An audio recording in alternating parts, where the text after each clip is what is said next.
ओम श्री परमात्मा नमः। मैं प्रोफेसर हृदय अवस्थी अपने परम पूज्य गुरु जी वेद मूर्ति तपोनिष्ठ गीता उपनिषद पुराण और दर्शन शास्त्र के विशेषज्ञ प्रोफेसर पंडित भगवत शरण शुक्ल जी के साथ में आप सभी का Awasthi Ayurveda anatomy yoga and spirituality channel पर हार्दिक स्वागत करता हूँ। गुरु जी सांख्य तत्व कौमुदी पर अपना व्याख्यान दे रहे हैं, सरल भाषा में हम लोग सिखा रहे हैं। उसकी प्रथम कारिका चल रही है और उसमें दुख त्रय में आध्यात्मिक दुखों की बात चर्चा हो चुकी है। अब दो की गुरुजी व्याख्या करेंगे, सरल शब्दों में हम लोग को समझाएंगे। चलते हैं गुरुजी की ओर। नमोस्तुनंताय सहस्रमूर्तये सहस्रपादाक्ष शिरोर्वाहवे सहस्रनाम्ने पुरुषाय शाश्वते सहस्रकोटियुगधारिणे नमः। कृष्णाय वासुदेवाय हरे परमात्मने प्रणतक्लेशनाशाय गोविंदाय नमो नमः। इस चैनल से संबद्ध सभी विद्वद्गण, सभी जिज्ञासु छात्रवृंद, सहृदय सज्जन वृंद एवं इस चैनल के संस्थापक तथा प्रबंधक आचार्य हरिहृदय अवस्थी जी, इस सांख्य शास्त्र के विचार के अवसर पर आप सभी का स्वागत है। हम लोगों ने प्रथम कारिका के अर्थ के साथ साथ दुखत्रय में आध्यात्मिक दुखों के विषय में कल विचार किया गया था और आज आदि भौतिक और आदि दैविक दुखों के साथ आगे का विचार होगा। सांख्य शास्त्र के व्याख्यान में सांख्य कारिका पर अनेक व्याख्यान ग्रंथ हैं, भाष्य हैं, परंतु आचार्य वाचस्पति मिश्र का जो सांख्य तत्व कौमुदी व्याख्यान है वो अत्यंत सुस्पष्ट एवं शास्त्रीय व्याख्यान है, इसलिए इसका बहुत अधिक महत्व है। इन्होंने तीनों दुखों को दो भाग में पूर्व में जो है उनका प्रकार बताया। प्रथम है आंतरोपाय साध्य, जिसमें केवल आध्यात्मिक दुख की चर्चा हुई। आज बाह्योपाय साध्य दुखों के विषय में विचार हो रहा है, जो दो प्रकार के हैं, आदि भौतिक तथा आदि दैविक। बाह्योपाय साध्यम दुखम द्वेधा, आदि भौतिकम आदि दैविकम च। ये आदि भौतिक दुख क्या है? आदि भौतिक दुख है जो बाह्य तत्वों से भौतिक अर्थात अन्य जीव आदि जो हैं उनके द्वारा जो हमें दुख प्राप्त होता है। मनुष्य को मनुष्य से भी दुख होता है, पशुओं से भी दुख होता है, मृगों से भी होता है, पक्षियों को से भी होता है, और जो पेट के बल से चलने वाले हैं सर्प आदि, उनके द्वारा भी दुख होता है। इसी प्रकार वृक्ष पर्वत आदि के द्वारा भी दुख होता है। इनसे होने वाला जो भी दुख है उसको हम आदि भौतिक कहते हैं। यहाँ पर इन्होंने पशु और मृग दो शब्दों की चर्चा की। मृग भी पशु है, तो पशु और मृग दोनों का कथन इन्होंने क्यों किया, एक विचारणीय। तो यहाँ पशु शब्द से वो गृहीत हो रहे हैं जो ग्राम्य पशु, जैसे आपके गाय हो गया, बैल हो गया, महिष हो गया, महिष और महिषी हो गई, और भी जो इस तरह से जो है कुत्ता आदि, बिल्ली आदि, ये जितने पशु हैं ये सब के सब पशु जो है वो ग्राम्य पशु के रूप में हैं। और मृग शब्द से अरण्य पशु, जैसे व्याघ्र हो गया, सिंह हो गया और चीता हो गया, इस तरह के जो पशु हैं, हिंसक पशु हैं, वो हिंसक पशु मृग शब्द से लिए जा रहे हैं। पक्षी शब्द से सामान्य जितने पक्षी हैं सब हैं, सरीसृप से सर्प है, और भी जो इस तरह से विषैले जीव वो सब सरीसृप से हैं। स्थावर से जैसे हमने बतलाया कि वृक्ष, पर्वत आदि। वृक्षों से, वृक्ष से कभी गिर गए, उसमें अगर आपने चढ़ा, या अचानक कोई वृक्ष, आप जा रहे हैं रास्ते में कोई डाली टूट गई, आपके ऊपर गिर गई, तो वो दुख आपको होगा। पर्वतों में अगर ऊपर आप जाते हैं तो उसका जो उसमें चढ़ना है, उतरना है, या उससे गिर गए, या पर्वत की कोई जो है उसका शिखर टूट गया, तो आपका रास्ता बंद हो गया, तो भी उससे दुख है। या आप ऊपर गिर गया तो आपकी मृत्यु हो सकती है। तो ये अनेक प्रकार के जो दुख हैं उनको हम आदि भौतिक दुखों में उनकी गणना करते हैं। इसी प्रकार आदि दैविक है। आदि दैविक का मतलब होता है कि देवताओं के द्वारा या देव योनि विशेष के द्वारा होने वाला जो दुख है उसको हम आदि दैविक दुख कहते हैं। जैसे यक्ष हैं, राक्षस हैं और विनायक हैं। विनायक का तात्पर्य यहाँ गणपति आदि के द्वारा उनके प्रकोप से, देवताओं के प्रकोप से दुख होता है। ग्रहों के द्वारा जो नवग्रह हैं, सूर्य आदि नवग्रह, उनके जो है उनका जब विशेष अवस्था होती है जिसको हम महादशा कहते हैं, या वो जब मार्केश होते हैं तो हमें अनेक प्रकार के कष्ट होते हैं। इसी प्रकार जब प्रेत आदि का आवेश होता है तो उससे भी हमको अनेक प्रकार के कष्ट होते हैं। तो इन सभी कष्टों को, दुखों को हम आदि दैविक कहते हैं।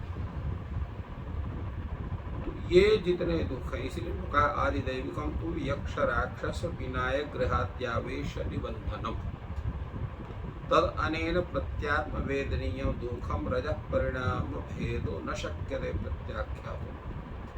तो ये प्रत्यात्म वेदना, प्रत्येक आत्मा को ये सब कष्ट प्राप्त होते हैं और ये इसलिए दुख है।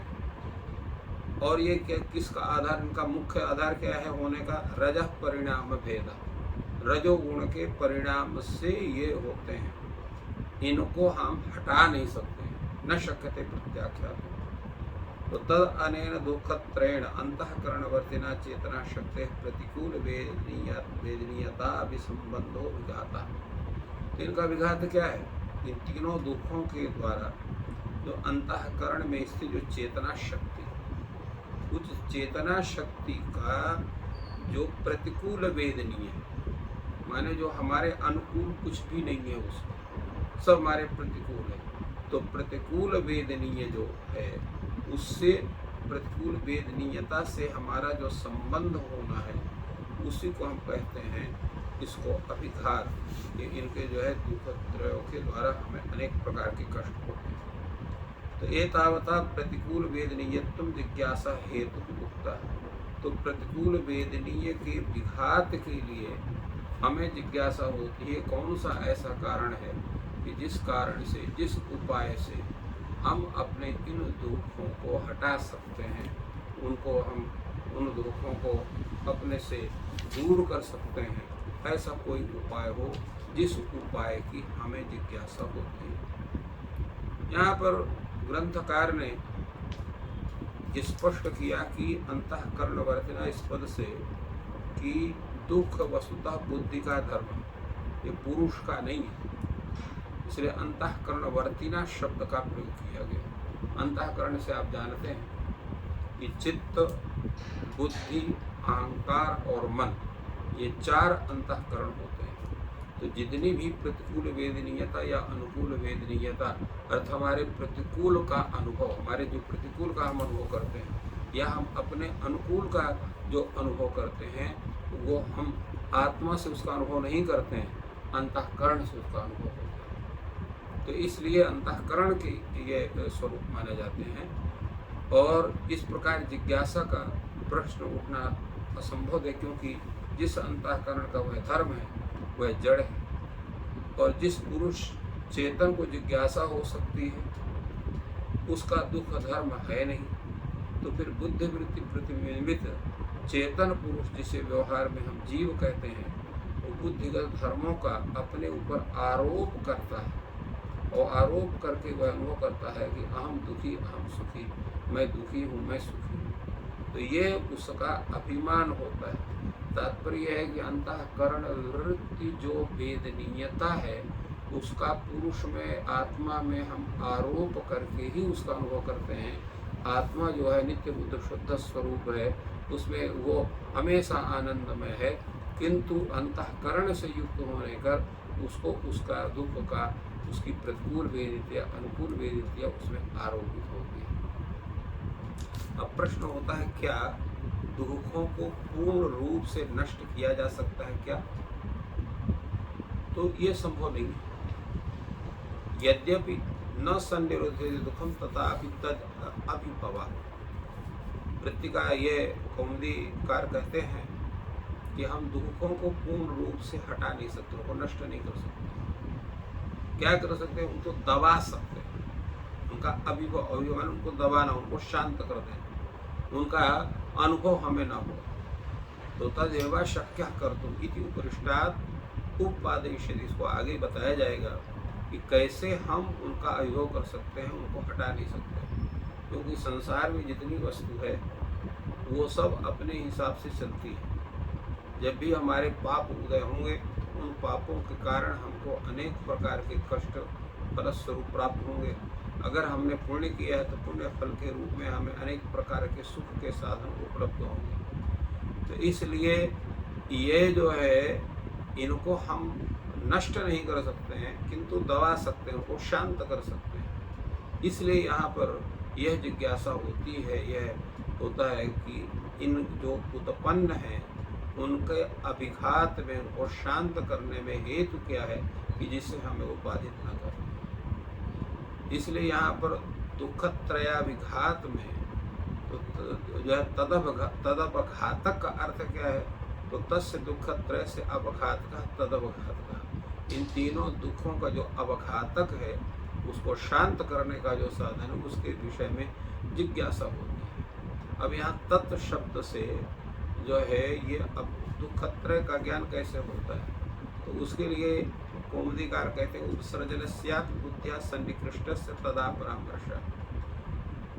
जो उपसर्जन है, उपसर्जन का मतलब अप्रधान, तो अप्रधान विषय का भी बुद्धि के द्वारा उसको समीप मान करके तत् शब्द से उसका क्योंकि तत् शब्द से जो है वो बुद्धिस्थ का ही परामर्श होता है, परामर्श में ज्ञान होता है, उसका हम ज्ञान करते हैं। इसलिए यहाँ पर तदवघातकश्च हेतु शास्त्र प्रतिपाद्य नान्य इत्याशय।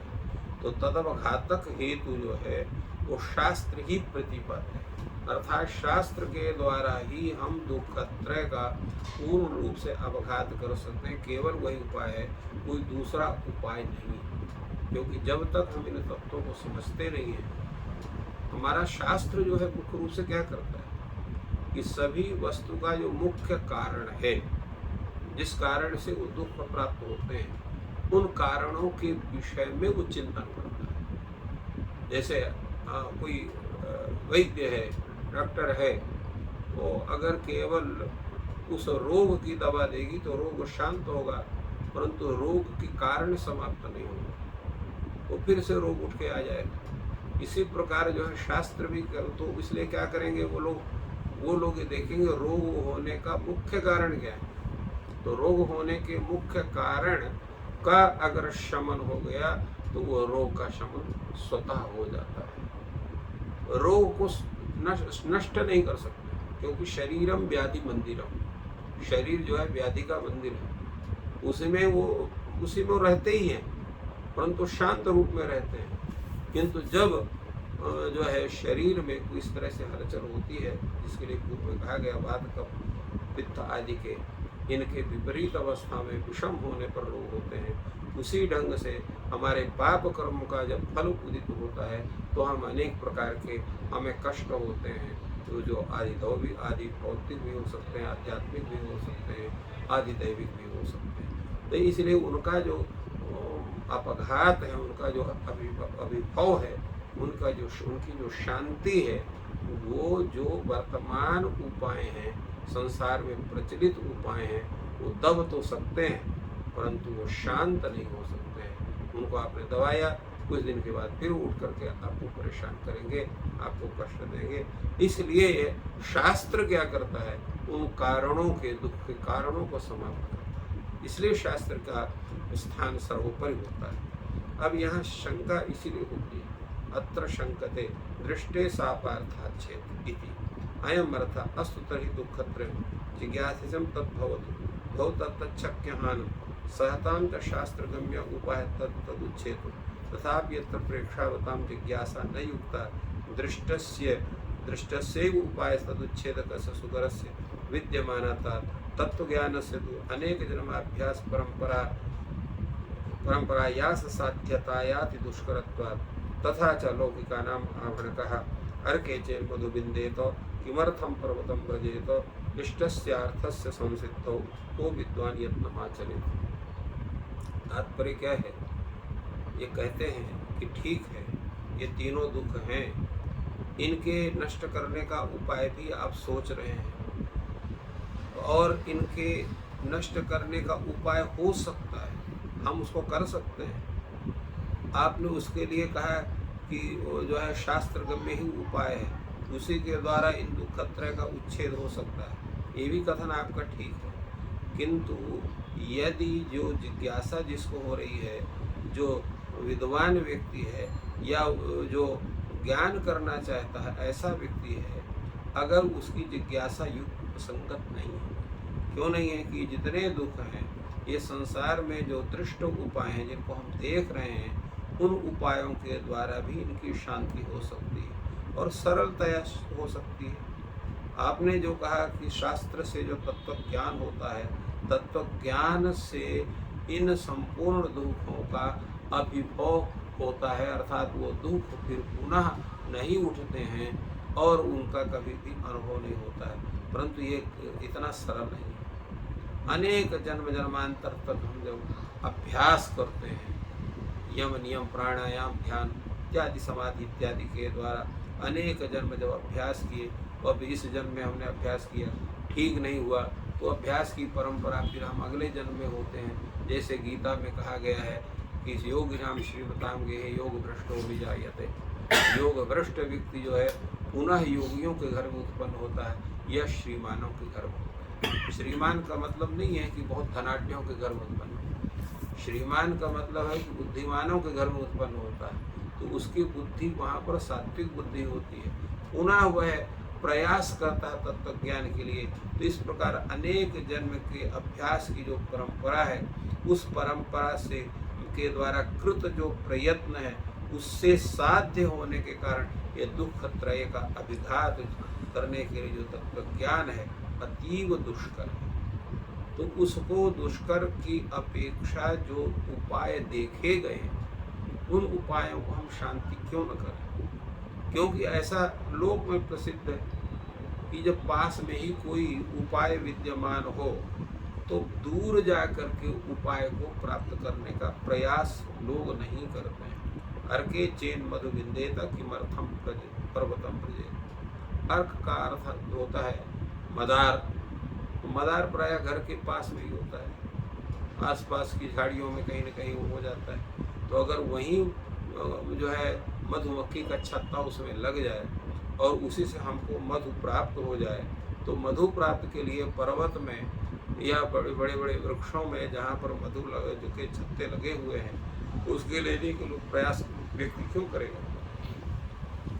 इष्टार्थ सिद्धों को विद्वान यत्नमाचरे, समीपस्थ अगर उपाय है तो उसको सिद्ध करने के लिए कोई जो बुद्धिमान व्यक्ति है वो बाहर जाके यत्न नहीं करता। इसके भी अनेक उपाय हैं।